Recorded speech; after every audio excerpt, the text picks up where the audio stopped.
Wajahnya berubah, Lesti Kejora diduga operasi plastik. Tubuh disorot, istri Rizky Bilar bak makan hati. Sejak kasus KDRT yang dilakukan Rizky Bilar, Lesti Kejora memang jarang terlihat di publik.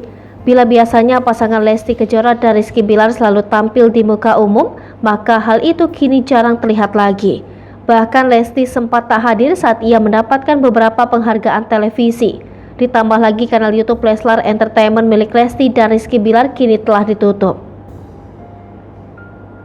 Hal itu membuat kehidupan Lesti dan Rizky Bilar jauh terlihat oleh publik. Namun belakangan, kemesraan Lesti dan Rizky Bilar kembali terlihat. Momen tersebut terjadi di pernikahan kakak Lesti Kejora, Benny Mulyana. Pantauan sripaku.com, dari video yang beredar terlihat Lesti Kejora dan Rizky Bilar turut meramaikan pernikahan Benny Mulyana.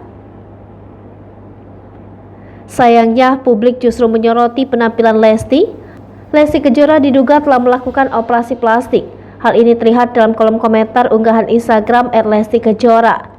Sebagaimana diketahui, perubahan wajah Lesti pada awal karir hingga kini dinilai begitu mencolok.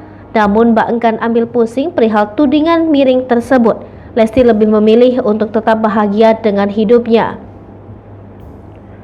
Sementara itu, banyak pula yang mengomentari tubuh Lesti yang dinilai makin kurus. Beberapa orang khawatir pada kondisi Lesti Kejora. Sementara itu, banyak juga yang menyebutkan beban batin yang dialami Lesti Kejora karena hujatan warganet. Hai pemirsa Sripaku TV, jangan lupa komen, like, dan subscribe, serta tonton terus berita-berita terupdate lainnya.